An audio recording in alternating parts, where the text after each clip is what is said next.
आज हम लोग जो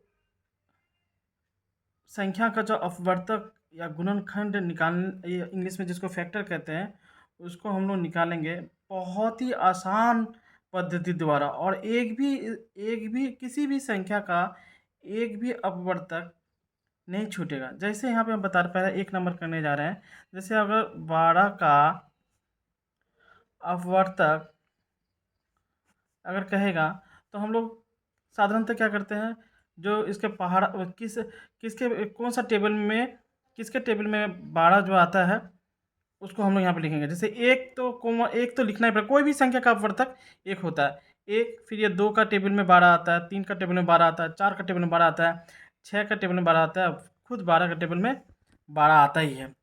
तो यहाँ पे देखिए, हम लोग जब करेंगे तो हो सके तो ऐसा भी हो सकता है कि कोई टेबल छूट सकता है। जैसे कभी ऐसा याद नहीं हुआ कि 4 का टेबल शायद छूट गया, शायद 4 का टेबल छूट सकता है, कुछ 6 का टेबल में 12 आता है, ऐसा छूट सकता है ऐसा। ये तो ये तो छोटी संख्या है, तो इसलिए क्या हम लोग को याद है, लेकिन अगर कुछ इससे बड़ी संख्या होगी तो हो सके तो छूट सकता है। तो इसको आसान पद्धति द्वारा हम लोग इस तरह से करेंगे। ये 12 का पहले उत्पादक निकालेंगे, उत्पादक। तो ये 2 से इसको जब इसको विभाजित करेंगे, 2 से विभाजित करने का मतलब ही है जो इसको आधा कर देना। 12 का आधा कितना होता है? 6 होता है। फिर 2 से विभाजित करते हैं तो ये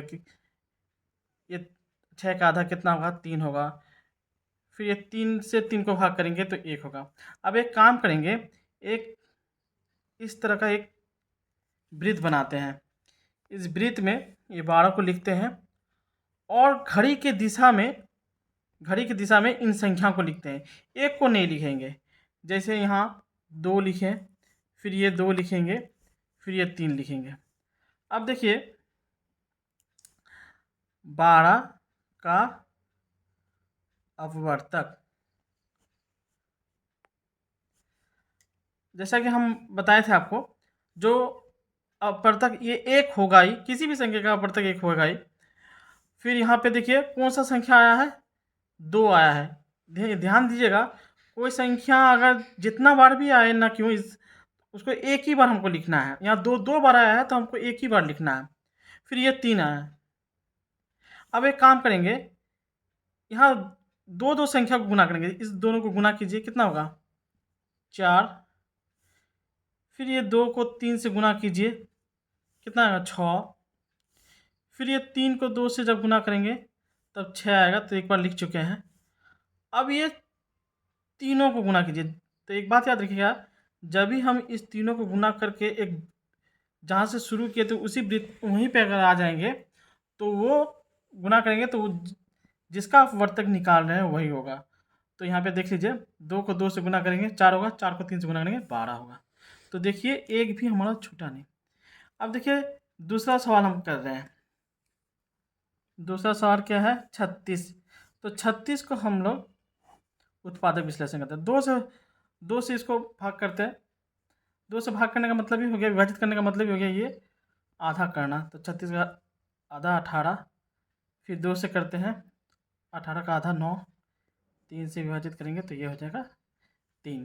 तो फिर उसी तरह से एक गोला बनाते हैं। ये 12 यहाँ लिखते हैं, सॉरी, यहाँ फिर 3 से विभाजित करके यहाँ पे 1 लिखते हैं। अब यहाँ पे जो संख्या सब है उसको लिखते हैं। यहाँ 2 लिखेंगे, ये 2 को यहाँ लिख देते हैं, ये 3 को यहाँ लिख देते हैं, ये 3 को यहाँ लिखते हैं। अब 36 का अपवर्तक, अब देखिए एक होगा ही। अब इसमें देखिए कौन सा संख्या है? 2 आया है, 2 बार भी आया है, जितना बार भी आया है उसको एक बार ही लिखना है। यहाँ 3 2 बार आया है तो एक ही बार लिखना है। अब 2 को गुना करेंगे, 2 संख्या गुना करते हुए चलेंगे घड़ी की दिशा में। इस 2 को गुना कीजिए, कितना होगा? 4।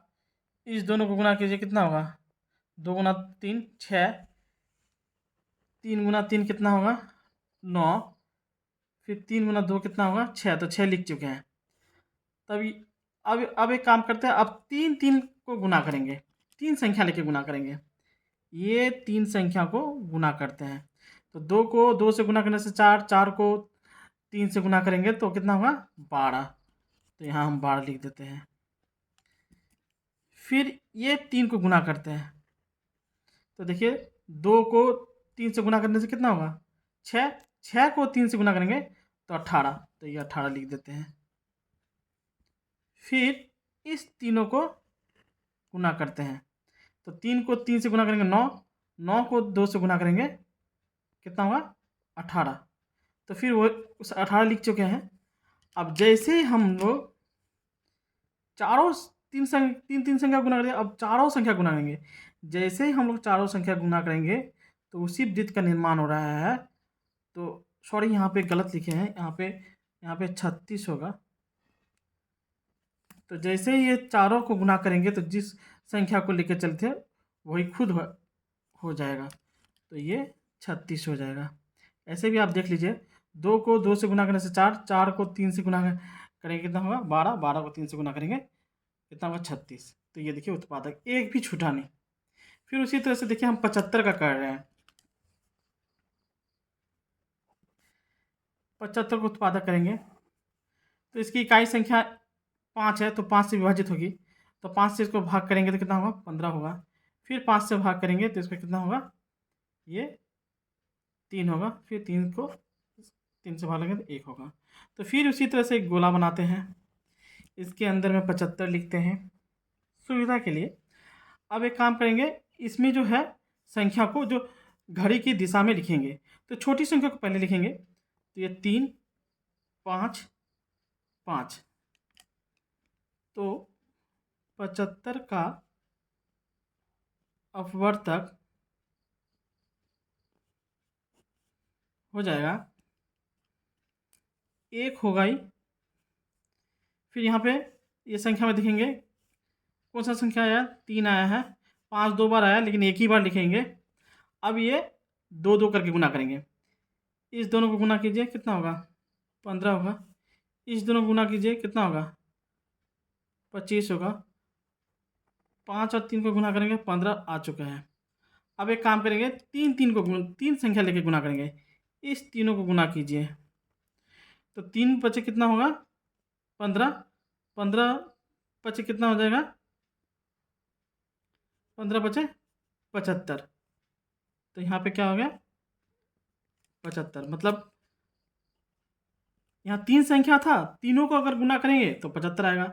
4 संख्या रहेगा, चारों को गुना करेंगे तो 36 आएगा। ठीक है, तो यहाँ तीनों संख्या गुना किए तो 75 आ गया। तो देखिए एक भी हमारा अपवर्तक नहीं छूटा।